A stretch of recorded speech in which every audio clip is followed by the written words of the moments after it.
Small tax payer having business income up to 2 crore, जिनकी income 2 crore तक है।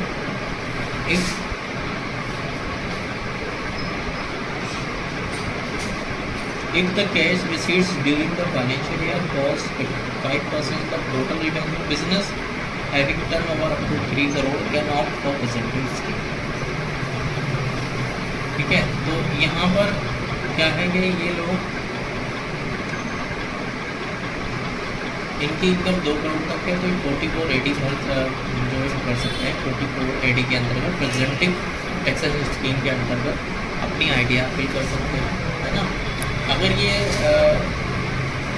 अपनी रिवेन्यू का 5% तक रिसीव कर रहे हैं कैश में, business having turnover up to 3 crore can opt present scheme, तो इनके लिए ये प्रेजेंट स्कीम 3 करोड़ तक हो सकती है, यानी 3 करोड़ तक टर्नओवर होने पर भी ये प्रेजेंटिव स्कीम में अपनी आइडिया फाइल कर सकते हैं। One the key advantage of present taxation scheme that you are not required to maintain books of account। आपको अपने बुक्स ऑफ अकाउंट मेंटेन करने की ज़रूरत नहीं। अगर आप 44 AD में अपनी रिटर्न फाइल कर रहे हैं तो आपको बुक्स ऑफ अकाउंट का मतलब होता है अपने अकाउंट्स मेंटेन करने, अकाउंट मतलब डेली पे अकाउंट बनाने की ज़रूरत नहीं होती है, ठीक है। जो प्रेजेंटिव स्कीम में अपनी आइडिया फाइल करता है।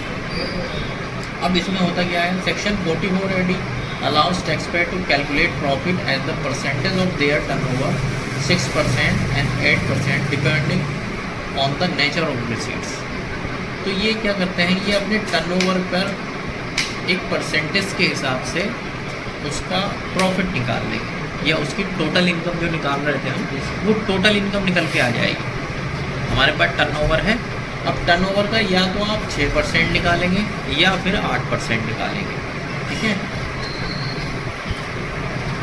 टैक्स अच्छा 6% 8% में ये है। अगर आपने पैसा जो आपके पास आया है, आपने कोई गुड सेल किया या कोई सर्विस सेल की, जो पैसा आया है वो आपके बैंक अकाउंट में आया है कस्टमर से, तो उस पैसे पर आप 6% लगाओगे।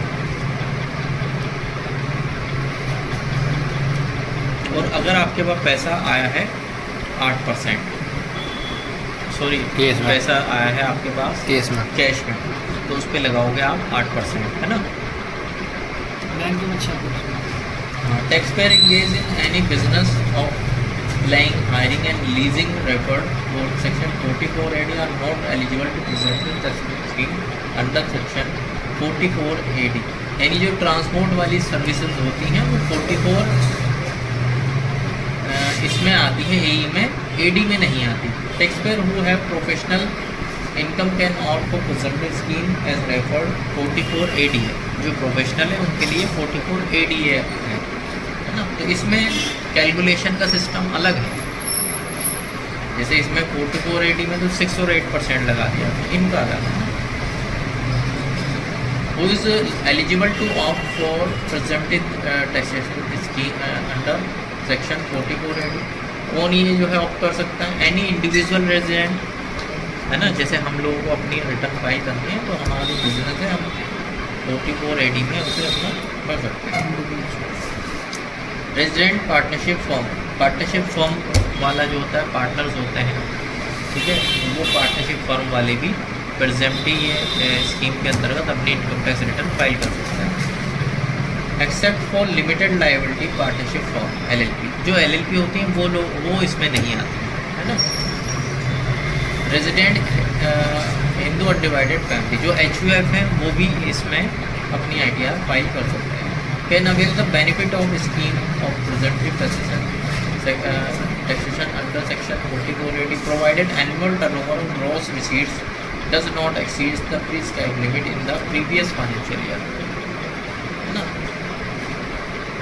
Presumptive taxation limit, business can opt for presumptive taxation financial year 24-25, assessment year 25-26 if the turnover does not exceed the following limit। तो अगर आपका टर्नओवर इससे ऊपर नहीं है तो आप प्रेजेंटिव स्कीम अवेल कर सकते हैं, है ना।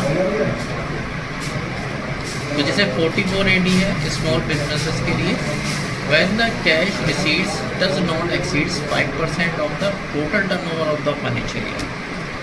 तो अगर आपने जो कैश में पैसा आया है वो 5% ही रिसीव किया है, उसके अलावा सारा बैंक में लिया है आपने, तो आपके लिए लिमिट होगी 3 करोड़, है ना। When the cash receipts does not exceeds 5 of total turnover of the financial year, तो यहाँ पर क्या है, यहाँ पर जो है अगर आप 5% से ज़्यादा कैश ले रहे हैं तो आपके लिए टर्नओवर 2 करोड़ हो जाएगा। फिर 2 करोड़ तक ही आप जो है प्रेजेंटिव स्कीम में अपनी आईटीआर फिल कर सकते हैं।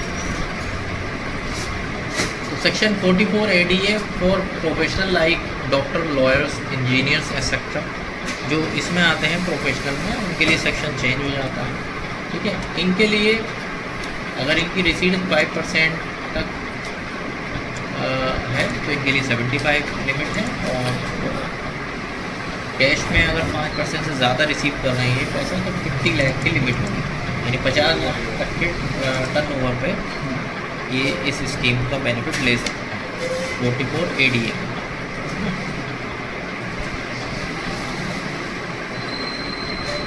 ये 6 और 8 वाली बात तो मैंने बताई दी है।